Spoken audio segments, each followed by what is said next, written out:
नमस्कार। शब्द विन्यास 666 पर आप सभी मित्रों का पुनः पुनः स्वागत और अभिनंदन। कहानियों के इस सफर में हमारे हमसफर बने रहने के लिए आप सभी सखियों और सभी सखाओं का बहुत बहुत धन्यवाद। कहानियों के इस मंच पर आजकल हम सुन रहे हैं मन्नू भंडारी जी की एक सुप्रसिद्ध लंबी कहानी यही सच है।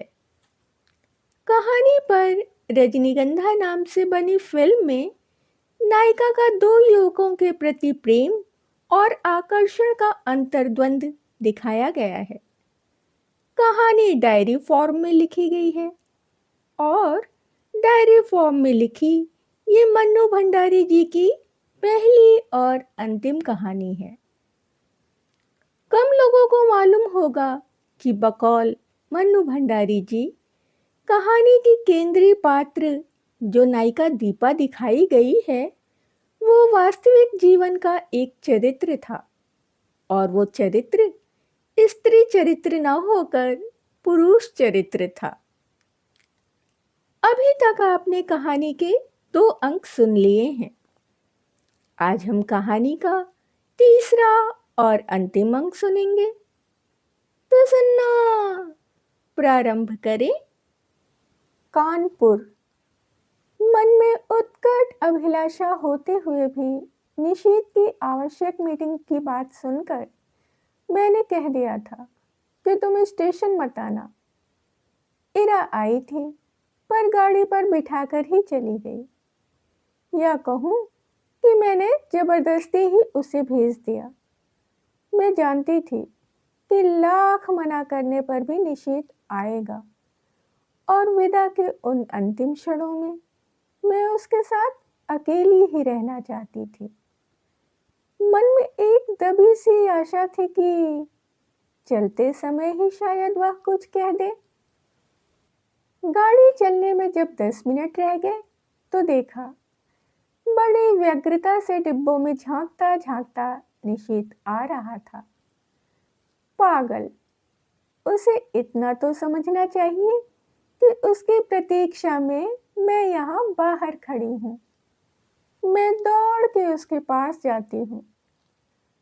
आप क्यों आए? पर मुझे उसका आना बहुत अच्छा लगता है। वो बहुत थका हुआ सा लग रहा है। शायद सारा दिन बहुत व्यस्त रहा और दौड़ता दौड़ता मुझे सी ऑफ करने यहाँ आ पहुंचा। मन करता है कुछ ऐसा करूं जिससे उसकी सारी थकान दूर हो जाए, पर क्या करूं?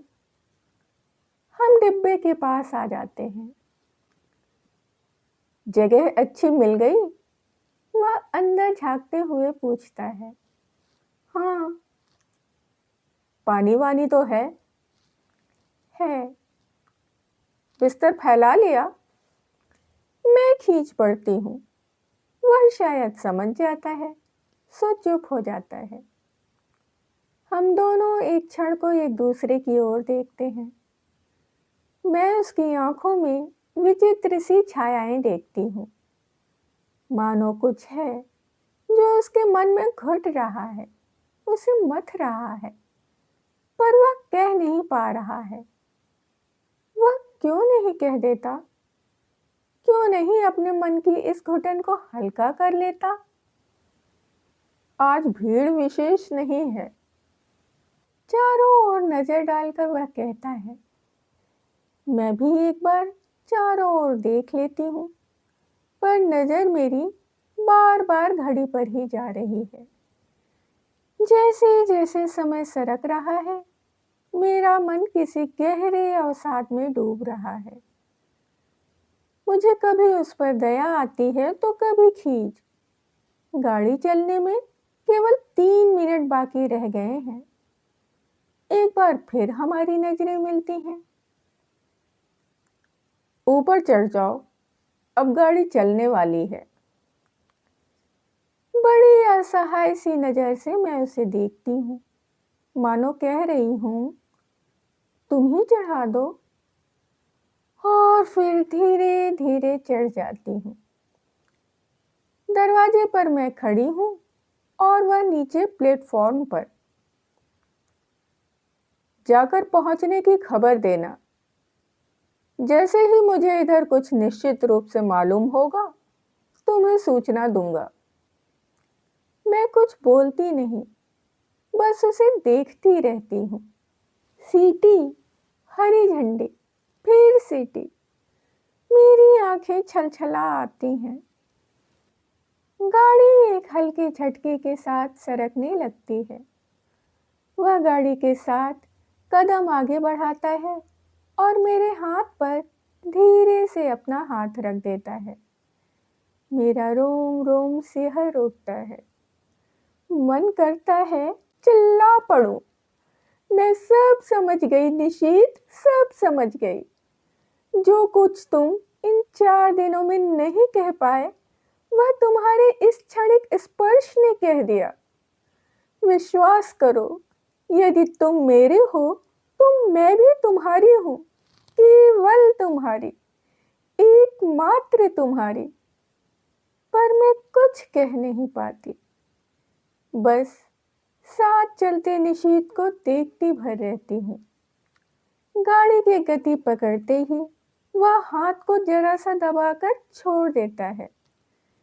मेरी छलछलाई आंखें मुद जाती हैं। मुझे लगता है यह स्पर्श, यह सुख, यह क्षण ही सत्य है, बाकी सब झूठ है।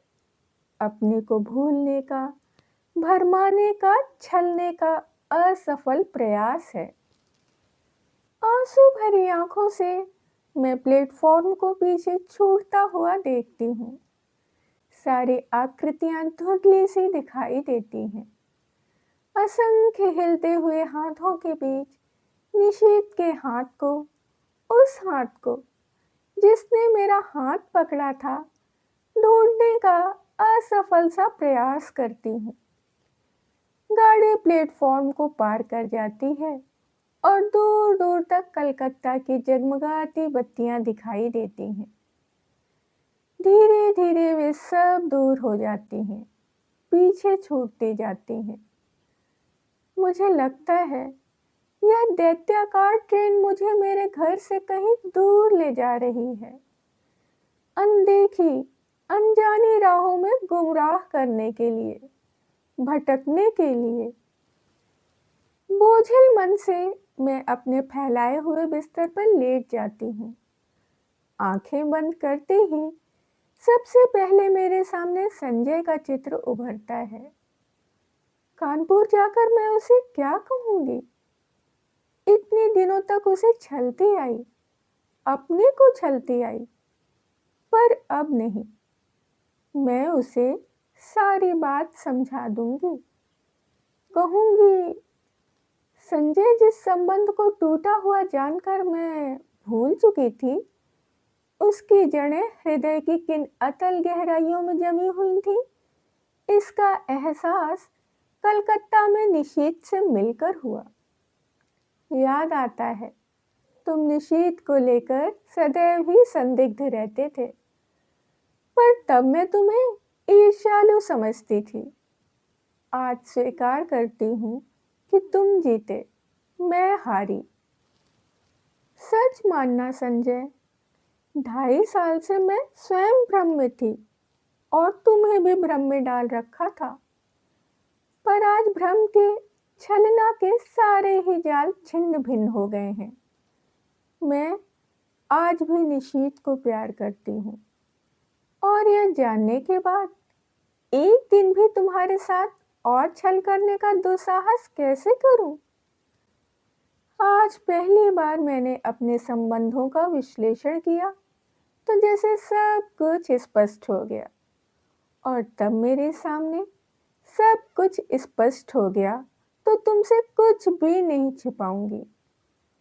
तुम्हारे सामने मैं चाहूं भी तो झूठ नहीं बोल सकती। आज लग रहा है तुम्हारे प्रति मेरे मन में जो भी भावना है वह प्यार की नहीं, केवल कृतज्ञता की है। तुमने मुझे उस समय सहारा दिया था जब अपने पिता और निशीथ को खोकर मैं चूर चूर हो चुकी थी। सारा संसार मुझे वीरान नजर आने लगा था। उस समय तुमने अपने स्नेहिल स्पर्श से मुझे जिला दिया। मेरा मुरझाया मरा मन हरा हो उठा। मैं कृत कृत्य हो उठी और समझने लगी कि मैं तुमसे प्यार करती हूँ। पर प्यार की बेसुध घड़ियां, वे विभोर क्षण, तन्मयता के वो पल जहाँ शब्द चुक जाते हैं, हमारे जीवन में कभी नहीं आए। तुम ही बताओ, आए कभी? तुम्हारे असंख्य आलिंगनों और चुंबनों के बीच भी एक क्षण के लिए भी तो मैंने कभी तन मन की सुध बिसरा देने वाली पुलक या मादकता का अनुभव नहीं किया।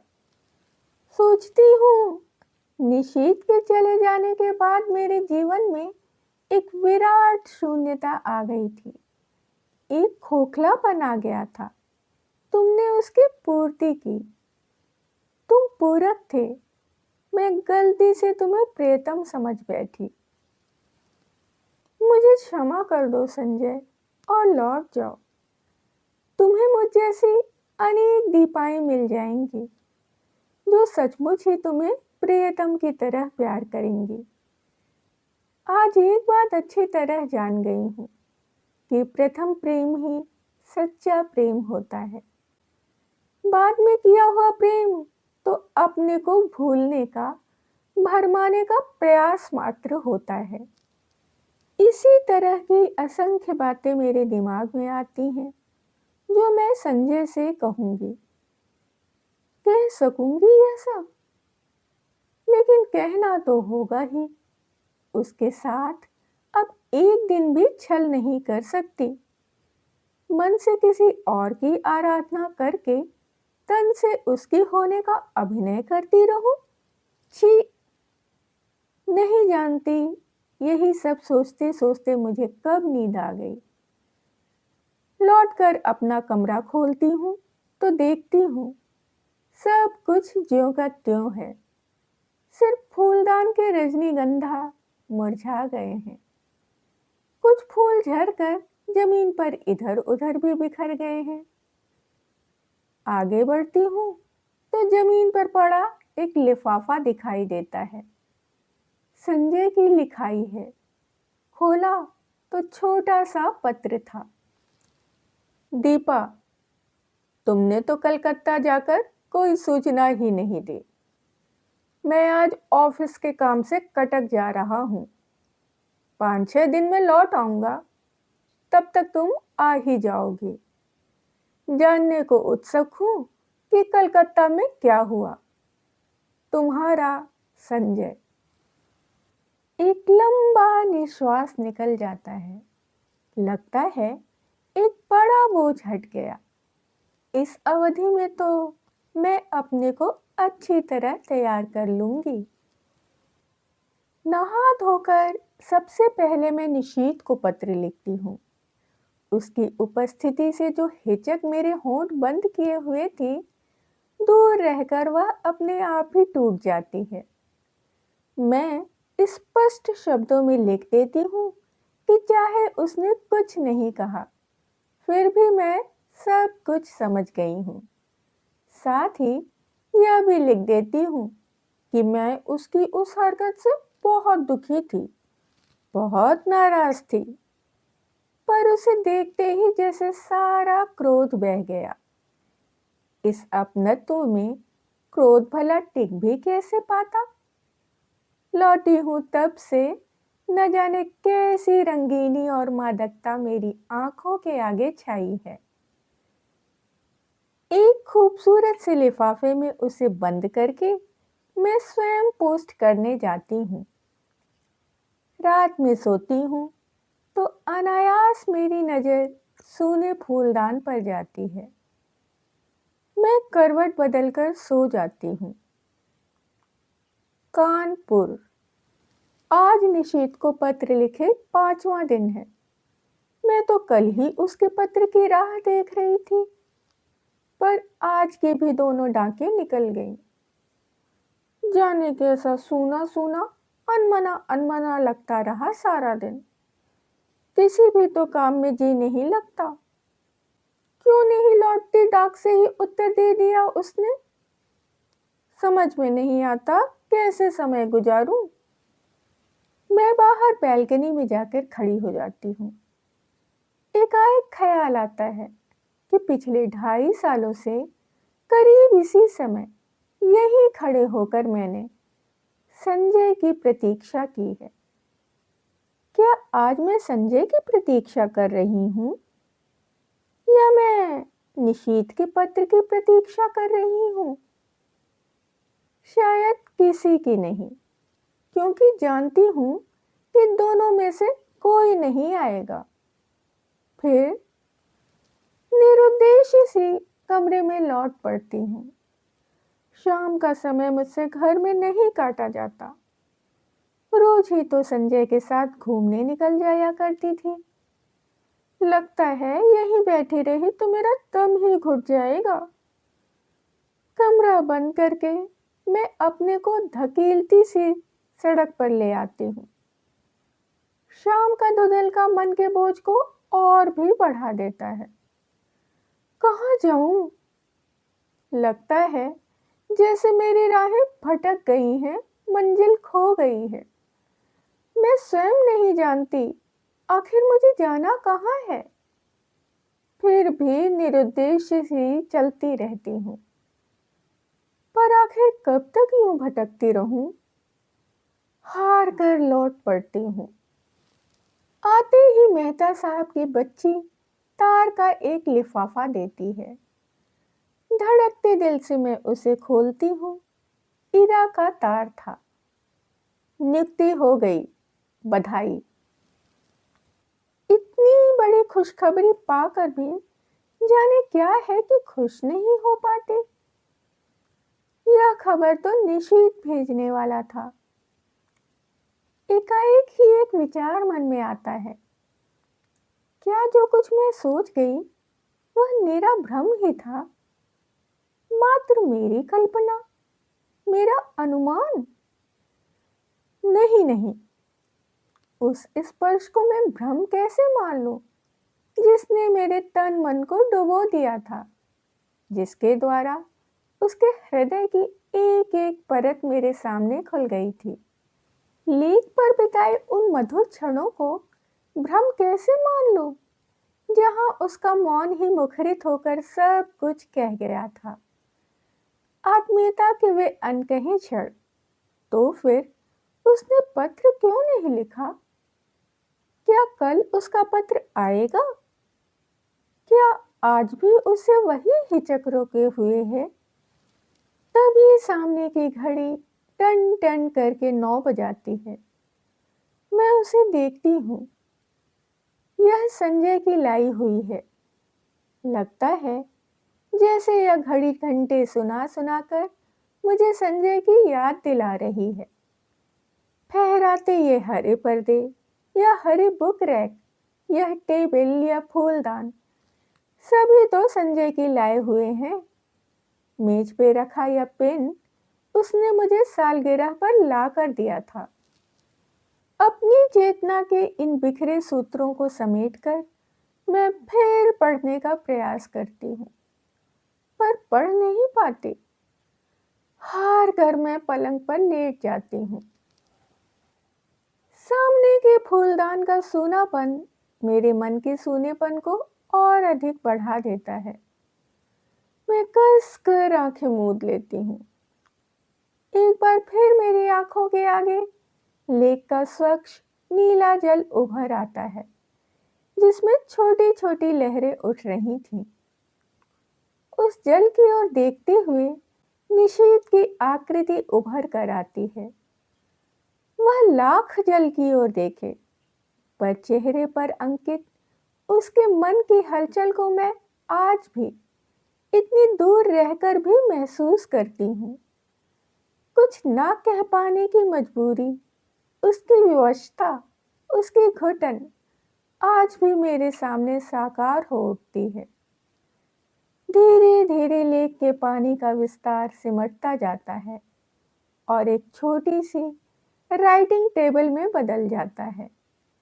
और मैं देखती हूँ कि एक हाथ में पेन लिए और दूसरे हाथ की उंगलियों को बालों में उलझाए निशीथ बैठा है। वही मजबूरी, वही विवशता, वही घुटन लिए। वह चाहता है पर जैसे लिख नहीं पाता। वह कोशिश करता है पर उसका हाथ बस कांप कर रह जाता है। ओह, लगता है उसकी घुटन मेरा दम घोट कर रख देगी। मैं एकाएक ही आंखें खोल देती हूँ। वही फूलदान, पर्दे, मेज, घड़ी, कानपुर। आखिर आज निशीथ का पत्र आ गया। धड़कते दिल से मैंने उसे खोला। इतना छोटा सा पत्र। प्रिय दीपा, तुम अच्छी तरह पहुंच गई, यह जानकर प्रसन्नता हुई। तुम्हें अपनी नियुक्ति का तार तो मिल ही गया होगा। मैंने कल ही ईरा जी को फोन करके सूचना दे दी थी और उन्होंने बताया था कि तार दे देंगी। ऑफिस की ओर से भी सूचना मिल जाएगी। इस सफलता के लिए मेरी ओर से हार्दिक बधाई स्वीकार करना। सच, मैं बहुत खुश हूं कि तुम्हें यह काम मिल गया। मेहनत सफल हो गई। शेष फिर।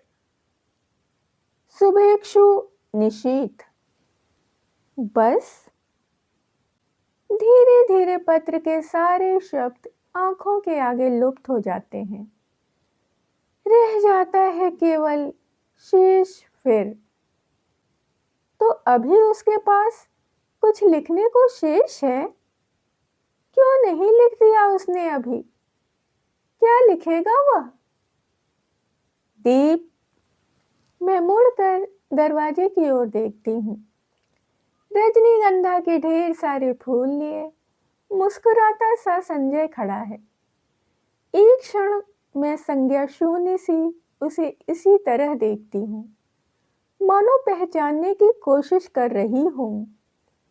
वह आगे बढ़ता है तो मेरी खोई हुई चेतना लौटती है और विक्षिप्त सी दौड़कर मैं उससे लिपट जाती हूँ। क्या हो गया है तुम्हें? पागल हो गई हो क्या? तुम कहाँ चले गए थे संजय?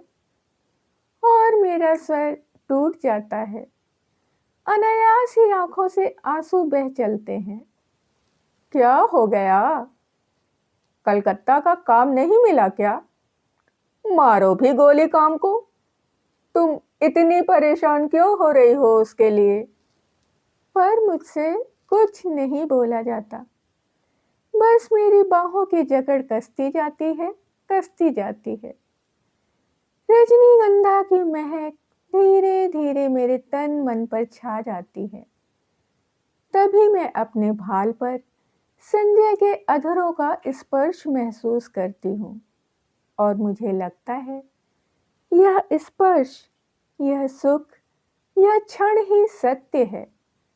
वह सब झूठ था, मिथ्या था, भ्रम था। और हम दोनों एक दूसरे के आलिंगन में बंधे रहते हैं, चुंबित प्रतिचुंबित। अभी आप सुन रहे थे मन्नू भंडारी जी की लंबी कहानी यही सच है, यानी रजनीगंधा। कहानी आपको कैसी लगी? यदि कहानी आपको पसंद आई हो तो आप लाइक कर सकते हैं, मित्रों और परिवारजनों में इसे शेयर कर सकते हैं। जो भी नए सदस्य चैनल पर आए हैं वो चैनल को सब्सक्राइब कर लें और बेल आइकन को दबाना बिल्कुल भी ना भूलें। कहानी और उसके प्रस्तुतिकरण से संबंधित यदि कोई विचार, सुझाव आपके पास हो तो उसे कमेंट्स के जरिए हम तक आने दें। अपनी पसंद की कोई कहानी, उपन्यास या अपने पसंदीदा लेखक की कोई रचना यदि आप सुनना चाहते हैं तो उसके लिए भी आप कमेंट्स में हमें लिख सकते हैं। अभी के लिए विदा। शुक्रिया।